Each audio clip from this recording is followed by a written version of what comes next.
Salut tout le monde et bienvenue dans ce Zeritop du mois. On n'arrête pas les Zeritop, je suis désolé. Où j'avais envie de parler d'une série que je me suis redécouverte récemment et qui m'a toujours un petit peu marqué en dépit de sa qualité, dira-t-on, un peu plus négligeable par rapport à d'autres. On parle évidemment de la série The Batman, ou Batman seulement chez nous, me semble, de 2004.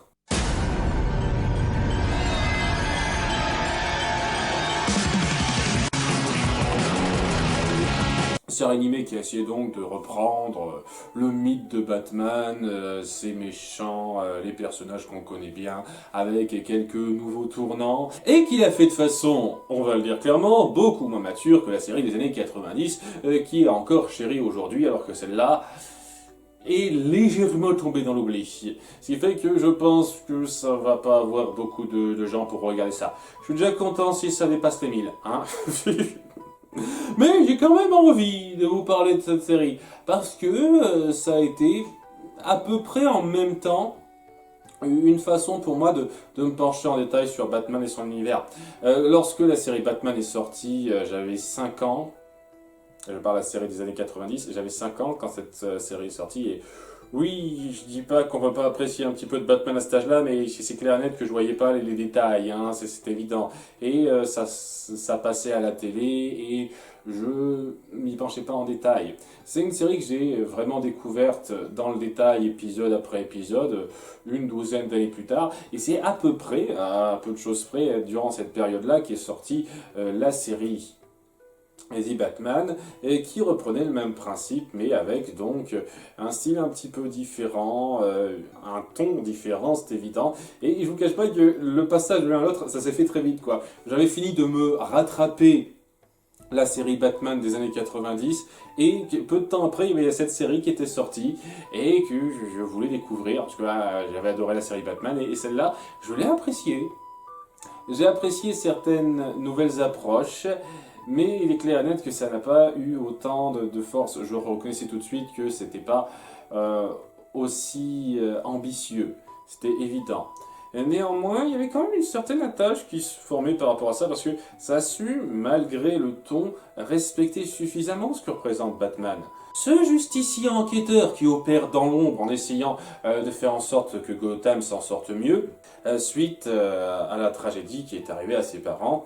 Et il y avait les ingrédients. On ne crachait pas sur la soupe, hein. On se disait, oui, il faut quand même prendre en compte les éléments principaux.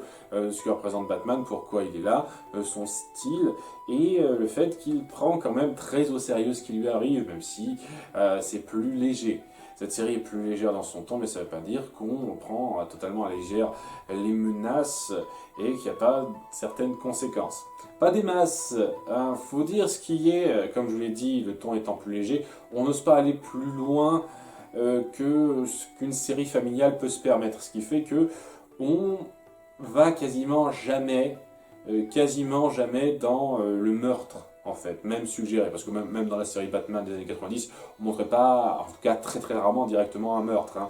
Mais là, ouais, il n'y a pas vraiment de mort directe, c'est toujours arrangé. Chaque danger de mort, parce qu'il y a du danger de mort constamment, est des faits, et il n'y a pas de conséquences gravissimes. On peut très souvent revenir en arrière. Le gaz du Joker, par exemple, même si on peut avoir quelques doutes, c'est évident, vu le ton de la série, qu'il y a un antidote et que tout le monde va mieux après, par exemple. Il y a, malgré tout, comme je l'ai dit, pas mal d'approches qui m'ont un petit peu changé de ce qu'était la série Batman de base. Et ce qui fait que les premières saisons, même si pas les plus fortes, ont su quand même marquer assez pour que ça me donne envie de suivre et que j'aille jusqu'au bout. Et donc j'ai suivi ça au fur et à mesure. J'ai découvert ces 5 saisons de 13 épisodes chacune, les unes à la suite des autres, avec pas mal de temps d'attente pour la saison 5. Il y a eu une période de pause assez importante entre les deux visionnages. Et c'était assez rafraîchissant et c'était sympathique de voir comment ça évoluait et surtout d'où ça partait. Je vais vous faire, avant de commencer donc cette liste, le topo des saisons une par une pour que vous ne soyez pas perdus, même si bon, c'est une série Batman, c'est très basique dans l'absolu si je dois vous résumer ça. Pour ceux qui ne connaîtraient pas et qui seraient quand même intéressés pour avoir mon avis, je vous remercie de votre fidélité. Donc oui, l'histoire c'est Batman qui était Gotham pour arranger les crimes. Et la configuration a un petit peu changé au fur et à mesure, parce que ça commence où c'est seulement lui et Pennyworth, alors qu'ils ont commencé depuis quelques années et que la police ne les accepte pas encore. Alors que c'est vraiment pour l'instant le début où c'est Batman tout seul, où la police le voit très mal, et il a un ami dans la police qui ne sait pas qu'il est Batman, qui s'appelle Ethan Bennett. Ethan Bennett qui a eu une coéquipière récemment, très vite introduite, j'avoue que vous auriez pu faire ça un petit peu mieux, mais voilà, qui s'appelle Yin. Hélène Yin, un personnage un petit peu important, pointé celle-là, qui va un tout petit peu se lier avec le personnage et qui montrera avec Ethan un besoin de faire un peu plus que ce que la police fait d'habitude. Parce que la police n'est pas vraiment dépeinte comme très compétente et on joue un petit peu là-dessus. Ce qui fait que lorsqu'elle se fait damer le pion par Batman qui capture tous les criminels à leur place, eh ben il y a le chef de la police, un espèce de gros connard qu'on verra pendant 2 saisons, qui n'est pas content et qui le considère comme un justicier à capturer au même ordre que les criminels comme le Joker. Alors qu'Ethan, lui, serait plus partant pour œuvrer avec Batman, mais il est mal vu pour ça, et donc il essaye quand même de garder son statut, et que Yin, sa nouvelle coéquipière, est plus rigoureuse, mais on sent quand même qu'elle est plus compétente que la moyenne. On a cette configuration-là, et cette saison 1, c'est surtout, en grande majorité, des épisodes de présentation, d'introduction de méchants. Il n'y a aucun grand méchant connu de Batman qu'il affronte depuis un certain temps déjà. Chaque personnage de méchant iconique a son introduction. Donc le Joker, le Pingouin, Catwoman, Bane, etc., tous ont leur introduction. Et il y aura d'autres personnages qui ont leur introduction plus tard, comme par exemple Croc, qui sera introduit en saison 2. Il y a que ça qui se déroule vraiment jusqu'à la fin, où c'est un petit peu le drame avec Ethan qui finit par être un peu changé à cause d'un truc que fera le Joker, je reviendrai un petit peu là-dessus plus tard, et ça amènera cette saison 2 où Batman et Yin œuvreront ensemble en secret sans que la police le sache. Parce qu'il n'est toujours pas encore totalement accepté. Et c'est un petit peu le trajet de cette saison 2, c'est-à-dire qu'il va finir par se faire de plus en plus accepté par la populace, et la police sera de plus en plus encline globalement à le suivre, en dépit du chef qui est un gros lourdeau qui ne veut toujours pas. Et ça se terminera sur une grande confrontation très rapide. Le final de la saison 2 ne fait clairement pas partie de mon top 10. Où, au bout du compte, il y aura Jim Gordon, qui finira par intervenir, par exister, et prendra la place du chef en question pour dire « Nous œuvrons avec Batman maintenant, il faut changer un petit peu notre politique, nous avons le bat signal pour travailler ensemble. » Et ouais, c'est très intéressant dans la mise en place, j'aime bien cette dynamique qu'on crée entre Batman et Yin. Malheureusement, il n'y a pas des masses d'épisodes qui se démarquent grandement. À part l'introduction de Lord Mystère qui est pas trop mal, et c'est malheureusement avec la saison 1 pas une série extraordinaire en termes d'épisodes individuels, faut dire ce qui est. Mais globalement, j'aime bien la dynamique qui est mise en place, comment on a fait évoluer ça à partir de la saison 1 et comment on reprend les choses. À partir de la saison 3, on va donc grandement changer ça puisque la police est avec Batman et que Gordon participe. Et on va avoir donc l'introduction de sa fille dans cette saison 3 qui va devenir Batgirl dès le premier double épisode. Voilà, Barbara Gordon, une jeune adolescente. Enfin, c'est difficile à dire. Je dis ça parce que on la voit dans une école niveau collège dans un épisode, et dans la dernière saison, il me semble, ou l'avant-dernière saison, on la voit à une université. Donc j'ai pas des masses compris l'âge qu'elle est censée avoir, vu le comportement qu'il affiche, c'est plutôt une adolescente, alors qu'on introduit en même temps qu'elle le personnage de Poison Ivy, avec qui elle est censée être copine, même si on ne jouera jamais là-dessus, ce qui est un gros manque. Mais j'en parlerai un petit peu de ça. Voilà, c'est l'introduction de Batgirl et c'est un petit peu la saison de Batgirl. Batman œuvrera un peu plus au grand jour avec la police et Batgirl essaiera un petit peu de s'immiscer, de se faire valoir en montrant sa valeur avec son propre costume qu'elle a fait elle-même. Et il faudra un certain temps à Batman pour qu'il l'accepte. C'est un petit peu l'arc qu'on met en place. Il finira par l'accepter, par lui donner un petit peu une partie de son équipement après une bonne mission qu'elle aura fait et qui aura permis de sauver la situation. C'est la saison de Batgirl, hein, cette saison 3. Et je déteste pas l'idée du tout. J'aime bien Batgirl dans l'absolu. Hein. C'est pas parce que elle est pas plus adulte que la Batgirl qu'on connaît de la série de base que tout d'un coup elle devient nulle. Hein. Et son petit côté sarcastique, un peu léger, je trouve qu'il y a quelque chose d'un petit peu sympathique là-dedans. Le problème que j'avais avec cette saison 3, c'est que Yin, elle est totalement passée à la trappe. Mais genre, totalement, elle n'existe plus. On la mentionnera rapidement à un moment donné, mais sinon, toute cette évolution de duo entre Batman et l'agent Yin est complètement lâchée. On n'en fait plus rien et on revient juste au truc que vous connaissez bien. Jim Gordon, Batgirl, vous voyez, ça vous parle bien. Et je trouve ça un peu dommage de ne pas assumer jusqu'au bout ce qu'on a instauré avec ça. Je trouve ça vraiment dommage qu'on ne la voit plus, c'est vraiment... C'est un gâchis pour moi, c'est un petit peu un gâchis, je vous cache pas. Donc ouais, s'il y a un truc que j'ai à déplorer sur cette saison 3, c'est ça. Il y a aussi le fait que je trouve que ça s'est un petit peu plus lâché en termes de légèreté, ce qui fait que, ouais, il y a un peu plus d'épisodes qui sont dans mon flop 5 dans cette saison 3 pour moi. Et ouais, quand on s'y penche, c'est vraiment un peu une scission avec les deux premières saisons. C'est comme si on les acceptait pas pleinement et le seul élément vraiment repris qu'on aura vraiment su reprendre acceptablement, c'est le personnage d'Hugo Strange, le professeur Strange, qui pour moi est le vrai méchant principal. C'est un peu le dark side entre guillemets de Batman ici. Alors que le Joker apparaît le plus souvent, c'est évident. Hugo Strange, c'est celui qui se met le plus vraiment en conflit psychologique direct avec lui et c'est le seul qu'on reprend de façon un petit peu continue à partir de la saison 2. Mais en dehors de ça, malheureusement, on joue assez peu sur ce que les saisons 1 et 2 ont instauré vraiment. Et on essaiera de plus en plus de jouer sur la Bat Family dès la saison 4, notamment, avec l'apparition de Robin dès le premier épisode. Ça va un peu vite, mais j'en parlerai de ça. Et énormément de qualité. Je vais même être plus précis, dans mon top 10 des meilleurs épisodes de Batman, la série de 2004, il y en a 6 qui sont de la saison 4. C'est vous dire, hein, le niveau de qualité. Donc voilà, meilleure qualité cette saison. Beaucoup plus de sujets pris au sérieux. Ça ose plus, ça prend plus de risques. Vraiment, ça essaye de raconter quelque chose qui sort un petit peu du cadre habituel à plusieurs moments.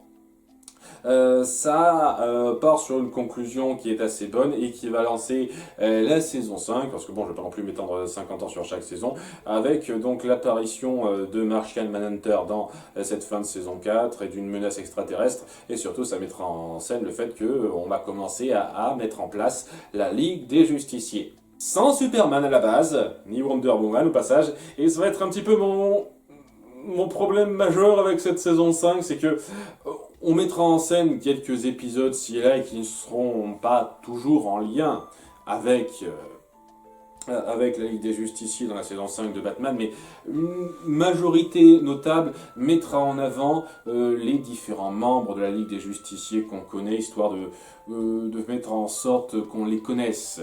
Et le final même tournera autour un peu de la Ligue des Justiciers avec Batman un peu plus au centre. Et le souci, c'est qu'on va un petit peu en faire des faire-valoir de la plupart des autres héros qui participeront de temps en temps. Parce que il faut que ce soit centré sur Batman et sa Bat Family, donc on ne peut pas totalement mettre en avant un autre héros. Il faut toujours que Batman soit celui qui règle le plus de trucs et que le héros qui passe par là soit davantage en soutien. Et ça se ressent particulièrement dans le double épisode d'introduction où on présente Superman et on le voit comme un espèce d'individualiste, quelqu'un qui bosse en solo et qui n'ose pas travailler avec les autres parce qu'il a du mal à faire confiance, ce genre de truc. Et Batman doit lui faire comprendre que faire confiance aux autres c'est bien, putain. Waouh! Superman a du mal à travailler avec les autres et Batman doit lui faire comprendre que s'ouvrir aux autres c'est bien. Il y a un truc qui vous choque pas avec ça, je sais pas, moi ça me choque. C'est pas du tout dans le ton des personnages pour moi, il y a un truc qui est pas logique là-dedans. Hein.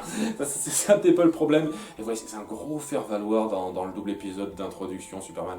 Ah, il est clairement pas dans le top 10. Hein. Il est même plus proche du flop 5. Hein. Il n'y est pas, mais il en est plus proche qu'il est proche du top 10. Hein. Mais ça appuie ce double épisode comme les autres, cette tendance à vouloir trop mettre Batman en avant et donc à rabaisser un peu trop les autres dans leur importance par rapport à ce lore qu'on instaure sur eux.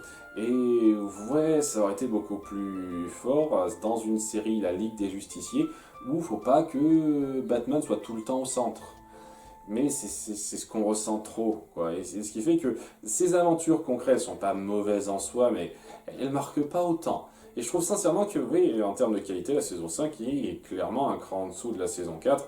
Et je sais pas, j'ai pas envie de dire que c'est la plus mauvaise saison, parce que il est clair et net que la 1 et la 2 ont pas mal de faiblesses dans l'écriture, mais je sais pas, au moins la 1 et la 2... N'essayez pas de tabler sur des trucs bien connus et populaires du lore de DC pour essayer de raconter quelque chose. Je leur reconnais au moins ça.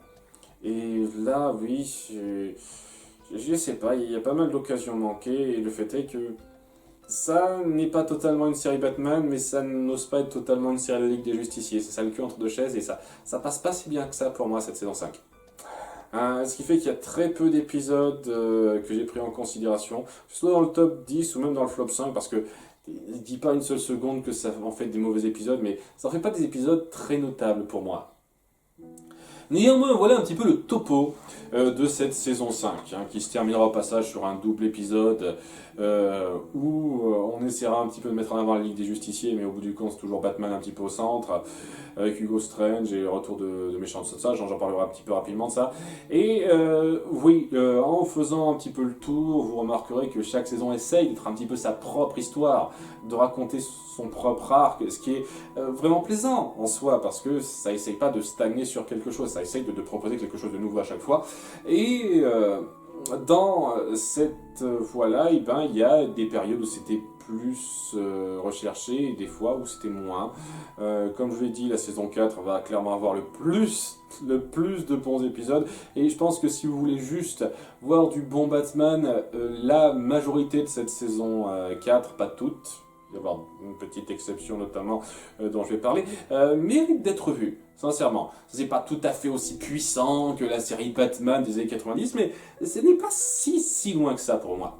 N'empêche que j'ai déjà perdu pas mal de temps, j'espère que ce petit résumé rapide de situation vous aura permis de vous situer dans la série. On se lance tout de suite dans le flop 5 des épisodes de la série Batman 2004.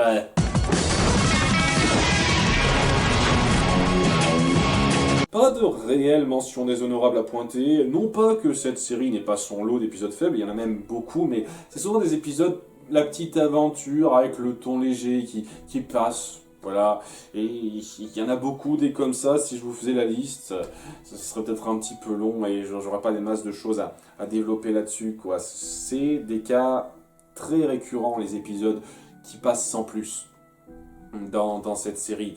On va quand même parler de ceux qui passent un petit peu moins, et j'ai un petit peu hésité pour le numéro 5 parce que c'était pas grand chose. Ça a failli être Batman contre Man-Bat, l'introduction de Man-Bat qui est, il faut le dire, un méchant très basique et un peu con dans ses motivations. Les motivations des méchants, pour la plupart, c'est juste « Ah, je veux le pouvoir, je veux la richesse ». La plupart des méchants sont comme ça. Même Mr. Freeze, on crée rarement des backgrounds émotionnels forts autour de nos personnages. Hein. Ça simplifie un petit peu les choses là-dessus. Donc ouais, celui-là, dans son introduction, c'est peut-être le plus discutable, je trouve, Man-Bat. Mais je lui ai quand même préféré pour cette 5e place l'épisode Question Piège de la saison 1. Autour d'un méchant, je suis sûr, un peu connu de Batman, enfin connu, existant de Batman, qui est pathétique, grotesque et dans une configuration qui casse pas des briques. On a affaire donc à quelqu'un qui a participé à une sorte de question pour un champion, mais il a été évincé du concours et décide de se venger après avoir totalement grossi et devenu un gros lard, de kidnapper les gens de l'émission pour les forcer à participer à son jeu. Alors ça pourrait être drôle dans l'absolu, mais la mise en scène est très bateau. Il y a pas mal de moments qui sont assez bas et je sais pas, les personnages qui sont capturés, le ressentiment du méchant, tout ça. Ce n'est pas démontré avec la moindre sympathie, la moindre finesse. Ce qui fait que c'est une espèce de petit délire comme ça qui passe pas plus, et étant donné que le méchant n'a rien de reconnaissable, à moins que vous soyez ultra fan des comics Batman et qui y figure, ben ça vous passe par-dessus la tête en fait. Ça se regarde, mais voilà. Alors que Batman contre Man-Bat, c'est un petit peu plus ennuyeux parce que Man-Bat je connais un petit peu, mais au moins d'un point de vue visuel, il y a quelque chose d'iconique qui se fait ressentir, quoi, alors que là, rien du tout.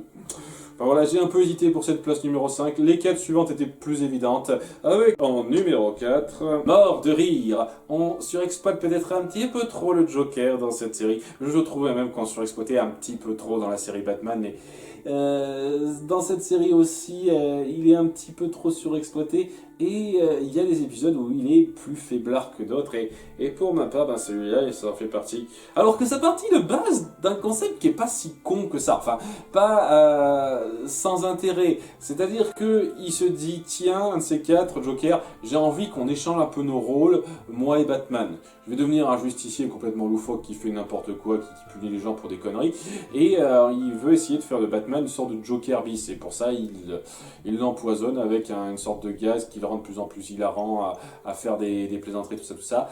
Et dans l'idée, c'est pas mal. Dans l'exécution, il n'y a rien qui se ressent vraiment, quoi. La déchéance de Batman, elle est beaucoup trop contenue. Le Joker en faux Batman, il n'est pas aussi amusant qu'il pourrait l'être, vraiment.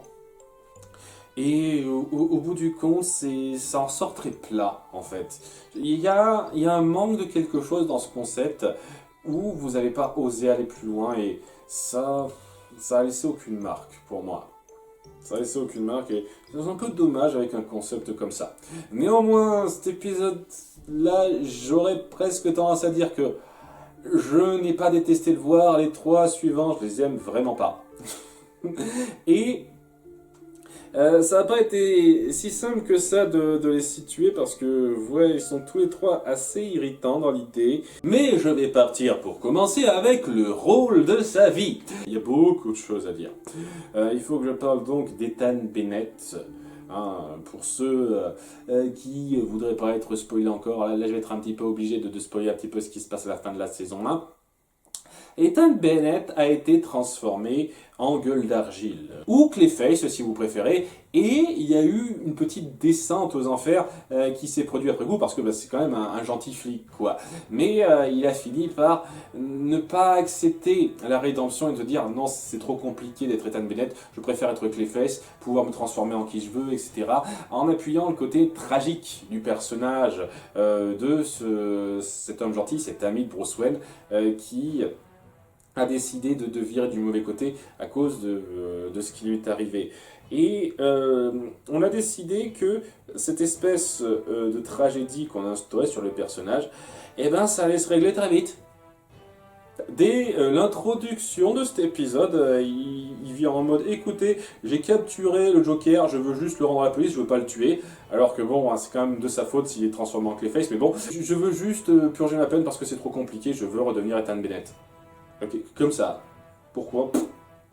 D'accord. Et il est un peu sincère avec ça, mais il se dit, tiens, j'ai quand même un petit peu envie de pas gâcher les pouvoirs qu'on m'a donnés. J'aimerais bien, si possible, pouvoir être un justicier gueule d'argile. Et Batman lui dit, ah non, tu peux pas, parce que ça te monte à la tête, ce genre de truc, etc., etc. Et qu'est-ce que t'en sais, mec? Et le fait qu'il ait pu faire le bien dès le début de cet épisode est quand même une preuve assez directe que le mec, s'il le veut maintenant, il peut se contenir et faire des actes héroïques. Et tu dis non, je veux pas. Je n'accepte pas ça. en disant que c'est complètement voué à l'échec direct, alors qu'il n'y a rien qui indique ça particulièrement. Et tandis qu'on va faire en sorte que Basil Carlos, celui qui joue Clayface de base, vraiment dans les comics, en tout cas une des versions de Clayface parce qu'il y en a eu plusieurs, finisse lui aussi par prendre le même agent qui a transformé Ethan et devienne un autre Clayface, celui qu'on connaît plus. Et Basil Carlos est un ahuri. Hein, je veux dire, quand on compare ça à l'introduction de Clayface dans la série Batman, c'est le jour et la nuit, quoi. C'est juste un débile qui dit ah, je veux mon heure de gloire, je vais me transformer en Clayface, comme ça je peux corriger mes traits et montrer que je suis un grand acteur. On joue totalement ridiculement sur lui, c'est pas le premier personnage de cette série sur lequel on joue ridiculement, mais le problème qu'il y a avec ça, c'est que après coup, quand il y a un deuxième Clayface, le premier se dit tiens, je vais essayer de faire quelque chose pour l'arrêter. Et Batman est toujours contre lui malgré ça, je veux dire, putain, il essaie de t'aider mec, mais bon, et à la fin, ben, il y a cette espèce d'antidote qu'on a créé comme ça hors champ, et qui est censé guérir tout le monde, mais en fait il ne guérira qu'Ethan. Et on gardera Basil Carlos, cette espèce de grosse blague de personnage, en nouveau Gold d'Argile. Et à quoi ça a servi cet épisode, à part juste transvaser Gold d'Argile sur un personnage sans intérêt? C'est tout ce que ça fait cet épisode. On a transféré Gold d'Argile sur un personnage sans intérêt. Ce Basil Carlo est pourri. Tout simplement. En termes d'humour, en termes de personnalité, en termes de motivation, il est sans intérêt. Et à la place, on a complètement viré Ethan Bennett, qui ne réapparaîtra plus.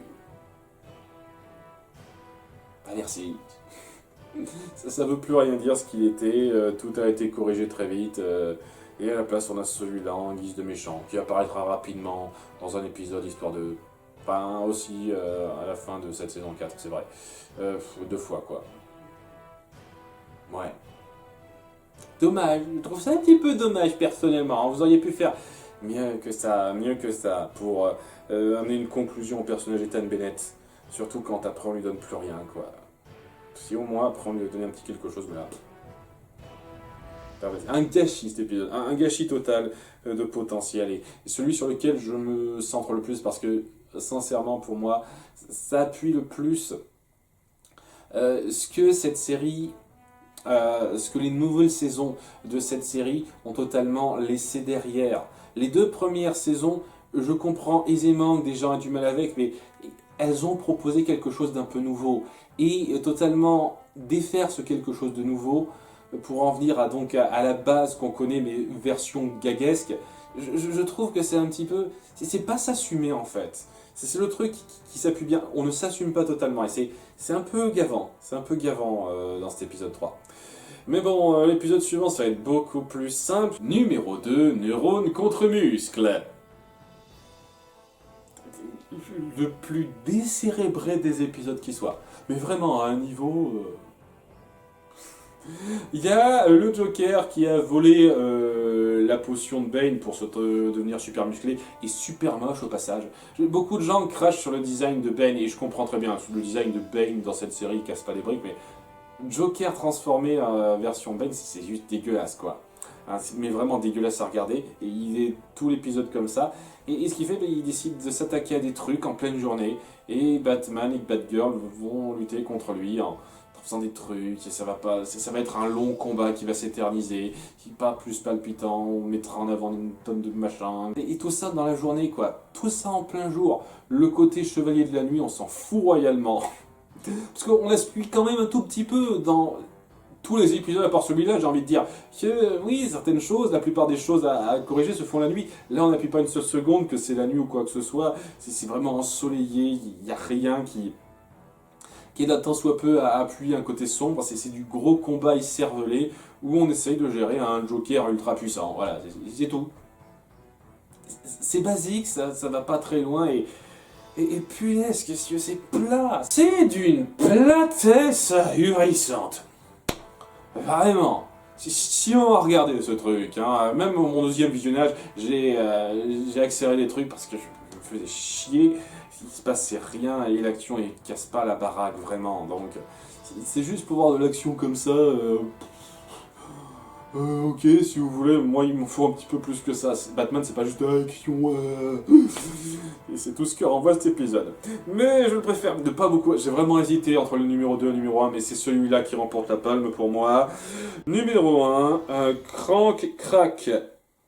Déjà le titre français. Mais le problème vient surtout du concept. Alors, le concept, quand on s'y penche sans savoir ce qu'il y a eu avant, on est dans la saison 3, je rappelle, c'est pas si affreux que ça, c'est... voilà, Bruce Wayne a fait en sorte qu'un vendeur de jouets défectueux, mais quand on dit défectueux, c'est n'importe quoi, c'est un niveau ridicule, ce mec devrait être foutu en prison pour je ne sais combien d'années avec ce qu'il a fait. Il a fait en sorte qu'il ne puisse plus vendre ses produits, et donc il s'en est fait un ennemi. Donc il va être gardé par un inspecteur de police qui va essayer de le garder en sécurité, alors que bon, c'est Batman, il peut se maintenir en sécurité lui-même, mais on va essayer de mettre en place une petite dynamique drôle par rapport à ça. Et déjà de base, le concept casse pas la baraque, mais ça peut passer. Le problème, c'est qui on lui donne pour le garder. Cash Tankerson! Qui est Cash Tankerson? C'est une bonne question, monsieur qui ne connaît pas la série. Cash Tankerson, c'est un inspecteur super balourd de la saison 2 qui apparaît rapidement pour remplacer Tan Bennett le temps d'un épisode pour se barrer après parce que c'était trop dangereux pour lui. Et bon, déjà de base, il n'est pas génial, hein, c'est vraiment un personnage un peu balourd sur les bords. L'épisode passé, puisqu'il y a toujours la relation entre Yin et Batman qui se passait, et tout de même, la menace était suffisante en soi, mais... Là, déjà, on met en place une menace autour d'une sorte de taré très léger qu'on connaît pas, qui n'a pas un grand poids, et qui on ramène comme personnage bien connu pour protéger Bruce Wayne, Cash Tankerson, quoi. Cette espèce de gros lourdeau sans intérêt. Dans cette saison 3 qui a totalement viré Yin de la circulation, on la voit plus du tout. Qui on ramène Cash Tankerson? Allez vous faire foutre. C'est difficile de vous renvoyer ça, mais Cash Tankerson, il était vraiment super lourd. Il appuyait clairement cette espèce de changement que ne voulait pas Yin, en fait, contrairement au changement qu'elle voulait à côté avec Batman. Et qu'est-ce qu'on ramène de cette saison 2 dans cette saison 3? Qu'est-ce qu'on reprend véritablement dans cette saison 3, en dehors du Ghost Train, une fois de plus, un bon personnage? Cash Tankerson. Et Yin, on l'emmerde. C'est, je pense, l'épisode qui m'a le plus fait rager à cause de ça, quoi. Vous auriez pu faire en sorte que ce soit Yin, le policier qui garde Bruce Wayne, pour appuyer un petit peu son lien avec Batman, et sans qu'elle se rende compte que Bruce Wayne est Batman. Essayez d'un petit peu de respecter ça, mais non, non. On reprend le gag débile de cette saison 2, et dans une configuration pas joyeuse, mais qu'il ne fait que dégradé, parce qu'il est lourd, punaise, c'est un personnage lourd dans son égocentrisme et sa façon de se croire au même niveau que Bruce Wayne, c'est... il était affligeant, et il y a cette insulte en plus par rapport à Yin qui se ressent particulièrement cet épisode, je peux pas le voir en peinture, vraiment. Déjà que de base, cassez pas la baraque, mais alors tous les détails font que... il passe pas du tout, du tout. Voilà donc mon top 5 des plus mauvais épisodes. Je tiens à signaler que donc il y a véritablement que 3 épisodes que j'ai détestés. Le reste, il y a une bonne partie assez importante qui sont acceptables sans plus. C'est-à-dire que j'irai clairement pas définir ça comme une grande série, mais si vous voulez passer un petit moment rapide sans trop vous prendre la tête, ça passe, comme ça. Et il y en a tout de même une petite portion qui est vraiment pas mal, qui mérite d'être vue et que je vais vous lister tout de suite.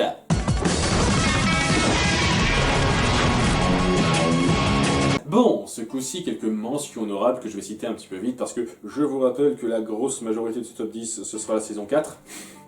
Faut pas se leurrer, mais il y a quand même quelques épisodes des autres saisons que j'ai un peu envie de mettre en avant, en plus de l'épisode singulier qu'ils auront dans la liste qui va suivre. Donc, pour commencer, j'aimerais citer en mention honorable l'épisode 2 de la saison 2, l'énigme. Introduction du personnage l'homme mystère, qui est pas mal. Ça va peut-être un peu vite sur les bords. Il y a certaines mises en scène qui sont un peu grossières, malheureusement, surtout les combats de fin. Mais j'apprécie l'idée de cet homme mystère qui joue vraiment son rôle de d'homme mystère, de quelqu'un qui aime les énigmes dans son modus operandi, tout en essayant d'être un petit peu malin, de piéger les autres. Un peu à la Die Hard 3 pour ceux qui connaissent, c'est assez similaire, ça ne m'étonnerait pas qu'il se soit inspiré de ce film. Et ouais, quoi, la mentalité du gars, le moment où, lorsqu'il capture Batman à la fin de cet épisode, il se dit pas, je vais tout de suite le démasquer pour savoir qui il est. Non, j'ai envie de deviner qui tu es en te forçant à répondre à mes questions. J'aime bien, ça s'appuie très bien la mentalité du gars. Et oui, c'est, je pense, un des épisodes les plus forts pour appuyer la relation, la dynamique de duo entre Batman et Yin qui m'a bien plu. Mais pas loin du top 10, je pense que c'est mon numéro 11. En mention honorable, je situerai aussi Intelligence Artificielle, le final de la saison 3. Et j'aime bien l'idée, puisque ça appuie à nouveau le personnage d'Hugo Strange et comment il a un petit peu envie de tester de façon très sadique la psychologie criminelle avec un robot qu'il a créé de toutes pièces, soi-disant pour aider la police, alors qu'en fait ce robot, cette intelligence qu'il a créée, eh ben, il l'a juste créé pour la confronter à Batman.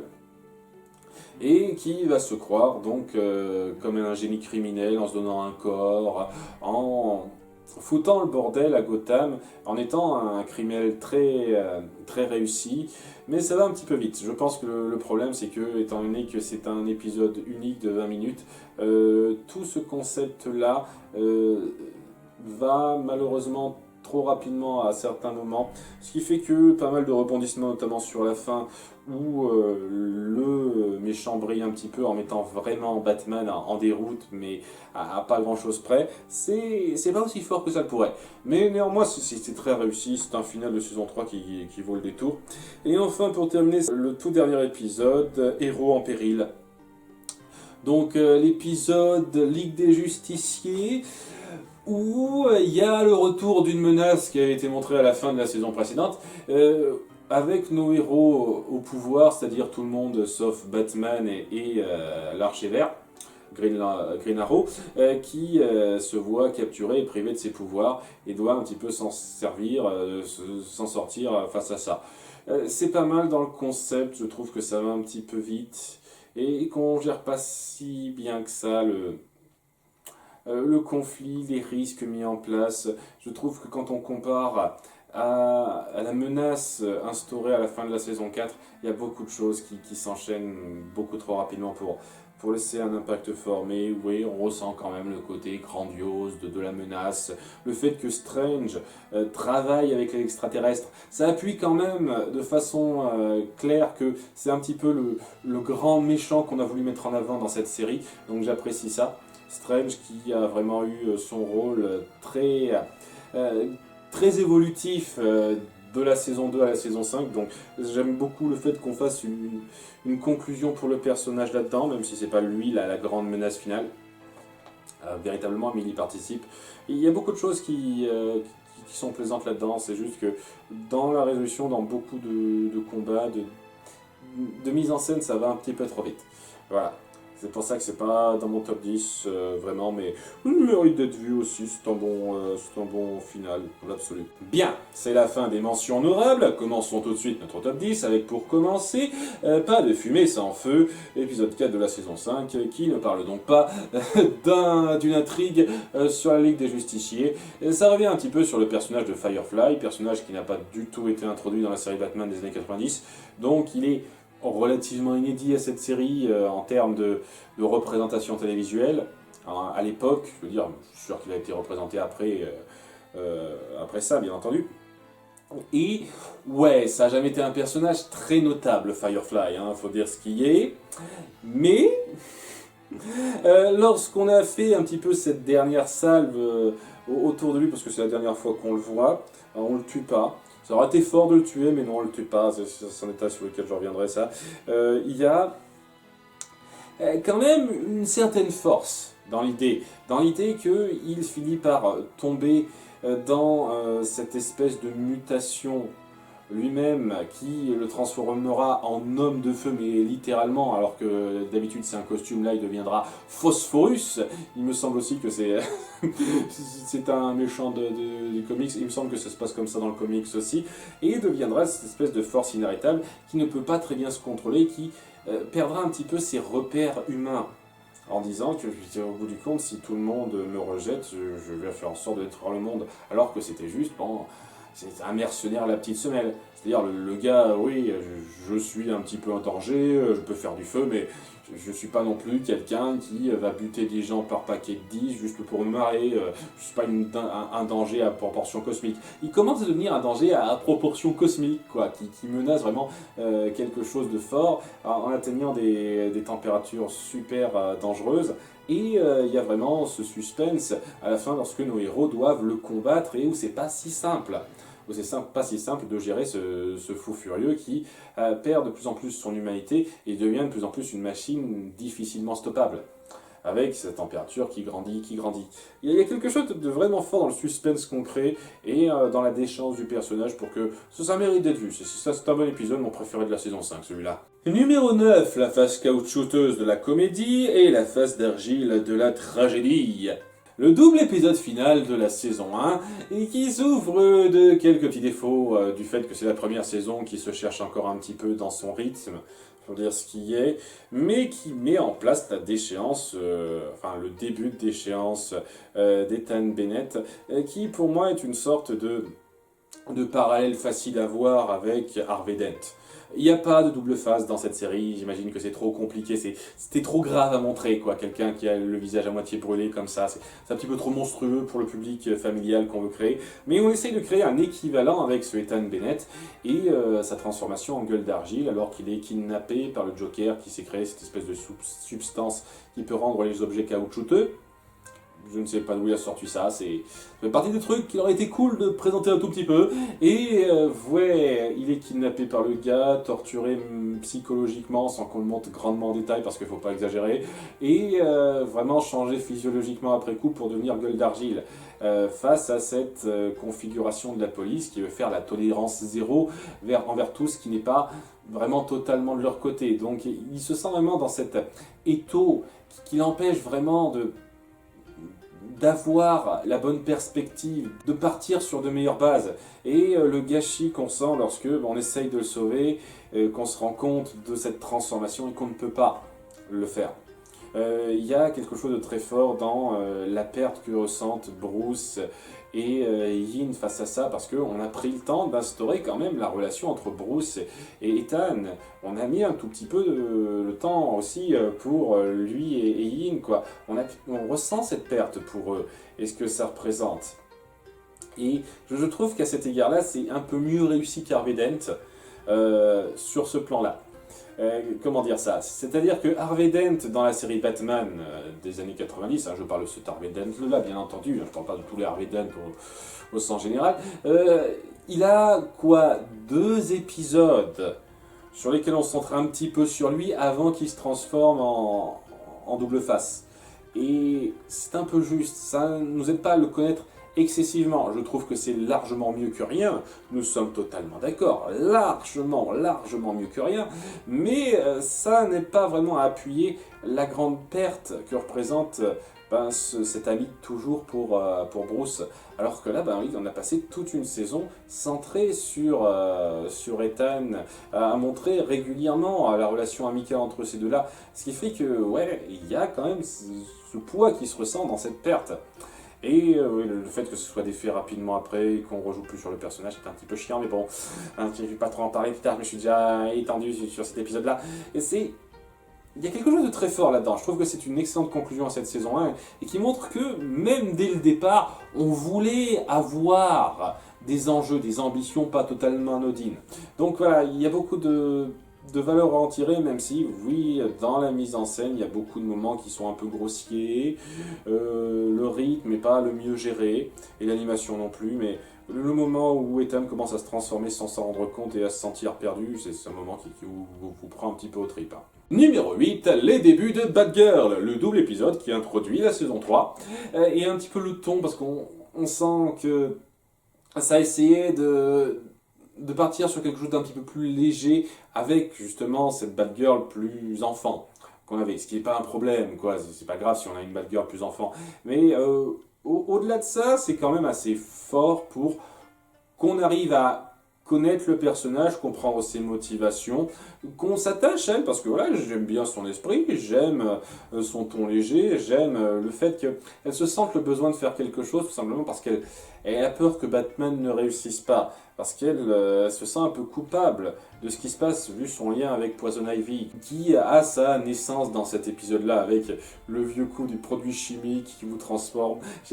C'est très marrant, parce que vraiment, s'il y a bien un truc ultra récurrent, pas seulement avec cette série, mais globalement avec ce genre de cadre, quoi, c'est le côté « Ah mon Dieu, je suis près de produits chimiques et d'un objet qui correspond à mon chimique, je me transforme en être puissant !» C'est genre ce genre de truc, ça arrive régulièrement, même à la fin, même dans la saison 5, quoi. Et c'est le cas pour Poison Ivy. De base, c'est une fille normale, mais tout d'un coup, plah, produit chimique, je suis fervent écolo, maintenant je suis fervent écolo avec le pouvoir de la nature. Elle a même ce pouvoir de contrôler les gens avec ses sports, sur lequel on jouera très peu, bizarrement. Je trouve ça un peu dommage. Mais bon, on jouera pas des masses sur Poison Ivy, elle a vraiment un épisode centré sur elle, 2 épisodes centrés sur elle dans cette saison 3, et après, ben, c'est un méchant de second plan. Et c'est un peu dommage, on aurait pu jouer un petit peu mieux sur elle, mais dans son introduction, dans le fait qu'on essaie vraiment de mettre en avant Batgirl, qui essaie de se faire valoir sans totalement se mettre au même niveau que Batman, même si elle s'y croit un tout petit peu comme ça, c'est suffisamment rafraîchissant. Je trouve que le personnage de Barbara Gordon est réussi dans cette série, dans le ton que ça veut se donner, parce que c'est pas grave, un personnage léger s'il est bien réussi, et voilà, c'est une très bonne introduction, moment assez fort, et la tension de fin est assez bonne. On essaye de faire le coup flash forward au début. Ah mon Dieu, comment est-on arrivé à cette situation? Ce que j'apprécie, c'est qu'au moment où on arrive à cette situation dans le 2e épisode, j'ai eu peur que on nous fasse revoir la situation. Non, on l'accélère pour nous dire mais c'est bon, vous avez vu ça, c'est pas la peine. J'ai eu peur hein, qu'on rejoue, qu'on joue un petit peu trop sur la carte du A, on recycle les images, mais non, pas tant que ça, vraiment pas. Il y a quelque chose de très bon là-dedans, dans ce début d'affirmation du personnage. Bonne introduction, bon, bonne introduction de méchant aussi dans l'absolu. Bon, c'est plus la femme fatale, puisqu'elle a à peu près le même âge que notre héroïne, mais bon, ne pas avoir une Poison Ivy femme fatale, je trouve pas que c'est un gâchis automatique du personnage. Là, c'est juste une autre approche, c'est tout. Ça me dérange pas, personnellement. Je comprends que c'est plus vous gêner, mais pas trop. Et ouais, mon seul regret fort par rapport à cet épisode, c'est que oui, on ne joue plus du tout par la suite sur la relation entre Ivy et Barbara. Et c'est dommage, vraiment dommage. Mais en dehors de ça, efficace, très efficace. Numéro 7, l'évasion. L'épisode qui introduit le personnage de Black Mask, ce mafieux qui est vraiment imposant, qui est délicat à gérer, et surtout ce que ressentent Batgirl et Robin par rapport à leur situation au sein de l'équipe. On sent que ce sont des jeunes qui veulent être au cœur de l'action, qui veulent avoir le beau rôle tout le temps, et qui ont un petit peu de mal à accepter les ordres plus simple, genre surveiller ce chef de gang pendant que moi je m'occupe d'autre chose, je vais faire autre chose. Et donc on va vraiment se centrer sur eux qui devront surveiller Black Mask. Le mec qui en impose, le mec qui a de la bouteille, quoi, c'est pas juste le méchant taré, quoi, c'est vraiment quelqu'un qui a cette maturité dans sa façon de gérer ses affaires, face à ces 2 enfants qui ont besoin de prendre les choses un petit peu à la légère pour sentir que leur rôle de héros leur apporte quelque chose, mais qui devront quand même jongler avec cette organisation qui essaie de le libérer, alors que ça devient de plus en plus délicat pour eux. Ils essaient vraiment de s'en sortir. Et je trouve qu'il y a quelque chose de très fort dans cette façon de les mettre en avant, de leur faire comprendre que même les tâches qui semblent ingrates peuvent être importantes à faire, et comment ils arrivent à s'en sortir dans ce cadre-là. Et il y a beaucoup de moments très bons sur ces 2-là qui font très bien passer l'épisode pour moi et qui les mettent très bien en avant. Numéro 6, En famille, l'épisode d'introduction de la saison 4 et de Robin, et c'est très typique. Très typique, vous connaissez l'histoire de Robin Dick Grayson, bah c'est cette histoire-là. C'est un trapéziste, sa famille aussi, il l'aime bien, il meurt à cause d'un méchant bandit, je crois que c'est toujours le même, hein, ils ont pris le même gars. Il est adopté par Bruce Wayne et veut se venger en devenant Robin, mais comprendra que c'est pas en faisant justice soi-même que les choses iront mieux, il faut quand même faire confiance au système et il le comprend assez vite par lui-même pour que Batman accepte l'idée que ce soit un bon héros. Le problème grave avec lui, parce que j'ai absolument aucun problème avec cet épisode, c'est que ça va un peu vite, pour 20 minutes, toute cette backstory, mais c'est une backstory bien connue et qui est très très solidement faite, quoi. On caractérise très bien le personnage de Dick Grayson, son attache avec ses parents, comment il se lie un petit peu à cette famille assez vite, notamment avec Alfred, j'adore Alfred. Je le dis clairement, c'est un super personnage, j'ai pas l'occasion de l'appuyer beaucoup, parce que c'est surtout vraiment quelque chose de continu sur tous les épisodes. Il y a énormément d'épisodes où il est super sympa, Alfred. Donc voilà, il est génial, Alfred, dans cette série. On appuie tellement de choses, on le fait très bien avec le peu de temps qu'on a. Ça aurait été plus fort, je pense, avec un peu plus de temps alloué à cette transition, comme on l'a fait un petit peu avec Batgirl. Hein, un seul épisode au lieu d'un double épisode, c'est peut-être un petit peu juste, mais en même temps, c'est une histoire très connue. Et c'est peut-être aussi ça qui fait que c'est pas plus haut placé, même si c'est bien placé, c'est que voilà, cette histoire, je la connais déjà. J'ai vu l'épisode de la série Batman des années 90 qui racontait la même chose, et c'est pareil, en un peu moins bien, mais en bien quand même, quoi.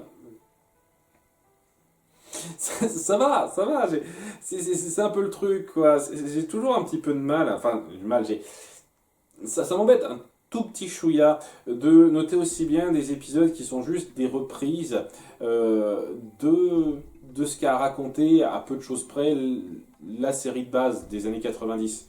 C'est un petit peu dommage de mettre ça un petit peu trop en avant, mais en même temps, quand ça le fait aussi bien, je ne peux pas non plus dire que ça le vaut pas, quoi. Ça le vaut, hein, c'est très bien fait. Numéro 5, le Joker à l'Opéra. Dernier épisode qui n'est pas de la saison 4 dans cette liste. Le top 4, c'est la saison 4, totalement.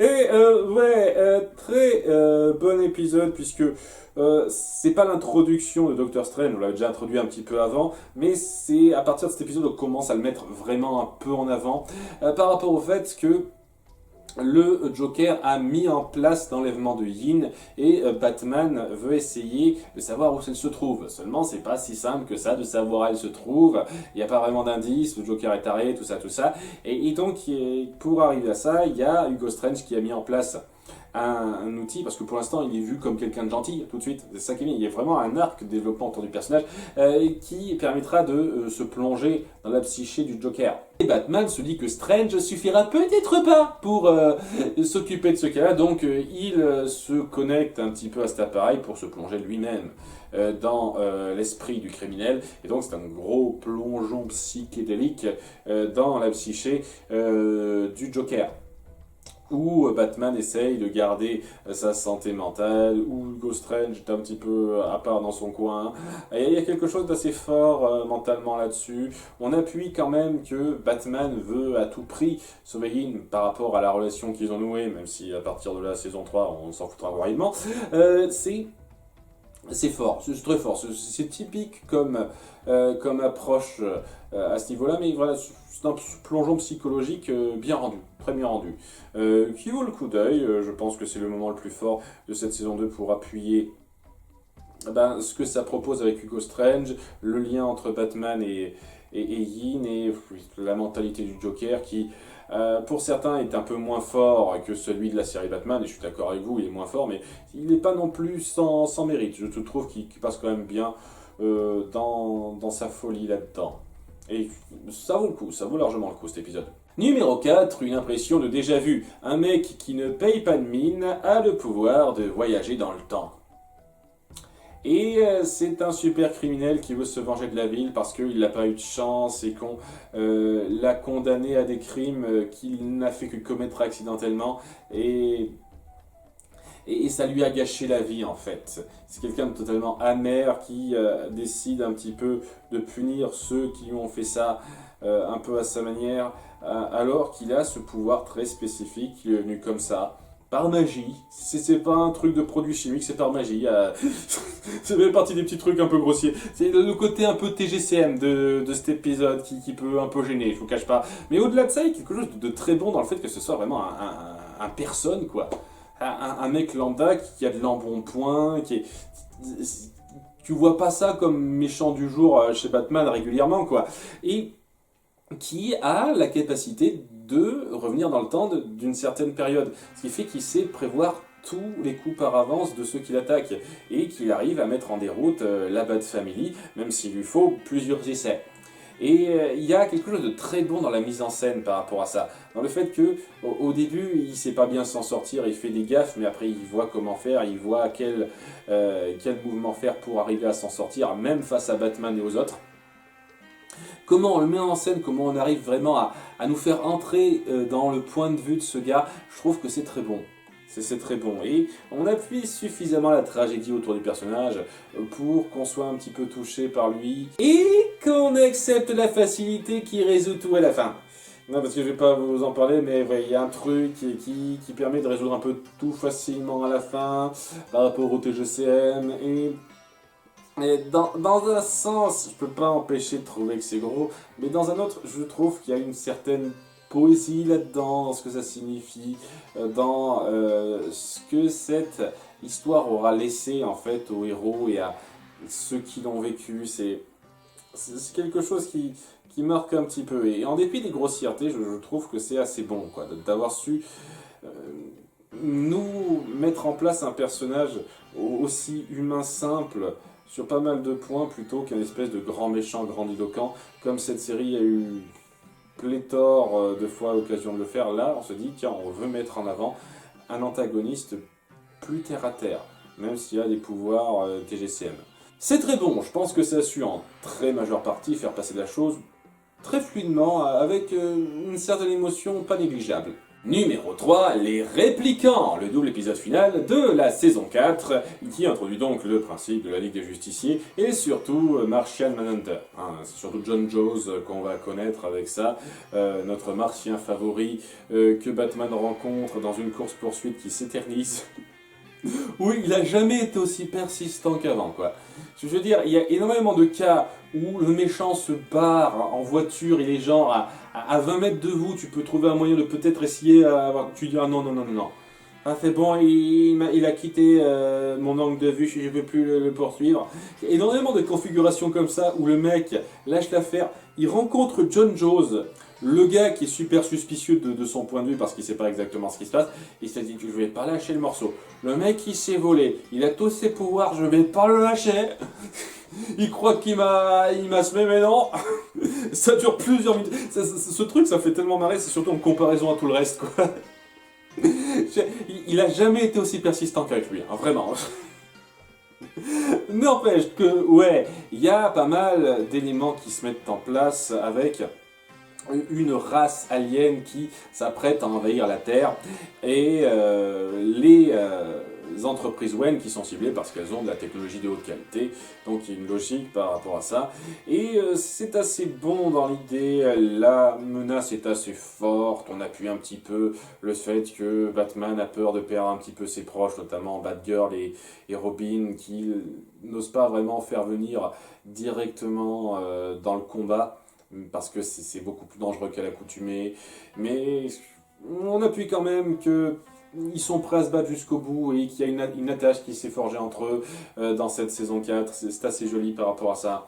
Beaucoup de choses qui sont très bonnes dans cette mise en scène. Un truc que j'aime beaucoup, c'est que c'est ce double épisode qui introduit Lucius Fox, qu'on voit rapidement au début de la saison suivante et pas plus que ça après, c'est dommage. Et surtout le fait qu'il a un lien avec Bruce Wayne depuis longtemps comme Alfred. Il y a une dynamique entre ceux-là, ils forment un petit duo amical qui passe très bien dans le fait que Bruce Wayne c'est un petit peu leur enfant à eux, quoi, quelqu'un qu'ils ont élevé un petit peu d'eux et qui sont prêts à soutenir avec tout ce qui s'est passé parce qu'ils partagent totalement ses idéaux. Il y a vraiment des moments très calmes entre eux sur ce qu'a représenté Bruce Wayne Batman au fil des années, quoi. Il y a vraiment, je pense, cette consécration de ce qu'est Batman, de ce qu'a représenté ce combat là-dedans, dans ce final. Et je pense, je sais pas exactement comment ça s'est goupillé, je pense que cette série n'était clairement pas sûre d'avoir une saison 5 et qu'elle a tout donné pour donner cette impression de conclusion, de consécration de Batman et des liens que ça représente. Il y a beaucoup de moments qui sont très calmes, très forts dans les liens qu'il a forgés par rapport à ça. Et c'est un peu dommage que Lucius Fox n'ait pas été introduit avant. Je pense que ça aurait été encore plus puissant de faire ça autour d'un personnage qu'on ne connaît pas seulement depuis ce double épisode, mais ça passe quand même très bien. Et la menace, bon bah voilà, c'est des robots qui créent des machines, qui veulent coloniser la Terre, blablabla. C'est basique, mais ça le fait, hein. Et en termes d'action pure, ça rentre très bien, ça rentre très bien. C'est surtout les liens de personnages dans l'adversité qui se créent, qui me laissent un petit impact. Même les trucs rapides, à un moment donné, quoi, il y a des machines qui attaquent Gotham, et la police qui s'unit un petit peu avec les criminels connus, comme Mr. Freeze, qui se disent « Ok, pour l'instant, on est ensemble ». Il y a quelque chose qui vous prend quand même un petit peu au trip quand on voit ça, quand on est face à une menace de cette ampleur et que même les criminels contre lesquels on se bat d'habitude sont nos alliés d'un moment. C'est un peu fort. Il y a beaucoup de moments qui sont très forts dans cette conclusion et qui en font, je pense, une excellente conclusion pour la série Batman. En toute sincérité, la saison 5, elle se regarde sans déplaisir, c'est sûr, mais pour ma part, si vous voulez vraiment partir sur un banc, pour moi, c'est cette conclusion-là qu'il fallait avoir. Et partir après sur la Ligue des Justiciers, tout simplement.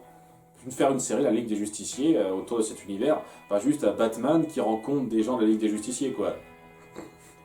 Un peu dommage.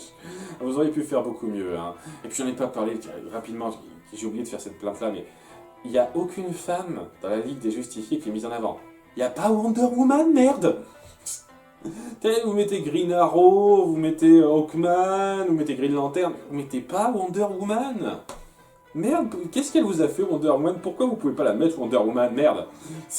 Elle est iconique celle-là, si vous avez préféré Hawkman, ok.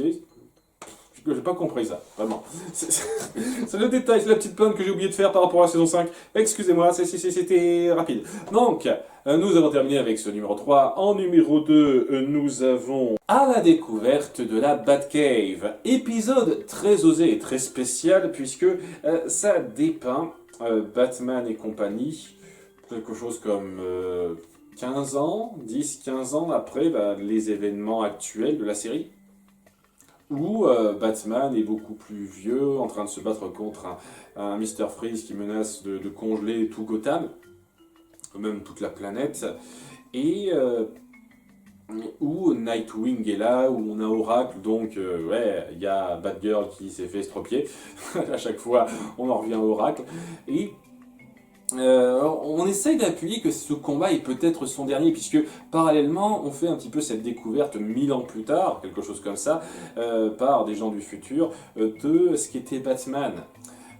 Qui découvre un petit peu cette Batcave totalement enfouie sous terre, avec toutes ces pièces de collection qu'on a mises en place, parce qu'on essaie quand même de garder une certaine continuité, vraiment, avec les objets qu'il garde.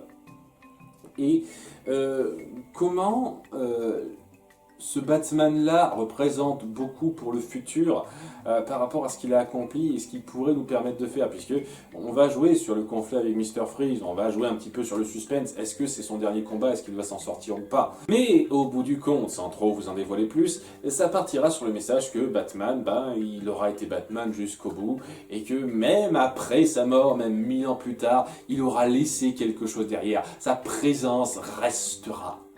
Il y a ce côté très iconique du personnage qui passe très bien. Et ouais, ça aurait pu être un excellent épisode épilogue. Alors, en toute sincérité, je comprends pas pourquoi il est en plein milieu de la saison 4, pas à la fin, en plein milieu de la saison 4, ça.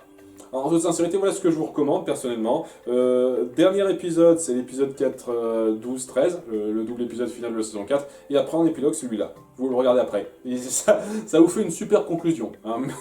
Mais bizarrement, non, c'est en plein dans la saison 4. Ce qui est toujours bizarre. Et le seul point de problème un petit peu important que j'ai, c'est le look qu'on donne à ce Batman plus âgé, à la Frank Miller, correspond vraiment pas au Batman qu'on a connu durant toute cette série. Donc je comprends pas comment il a pu devenir une espèce aussi baraqué que ça, c'est un peu ridicule en vieillissant.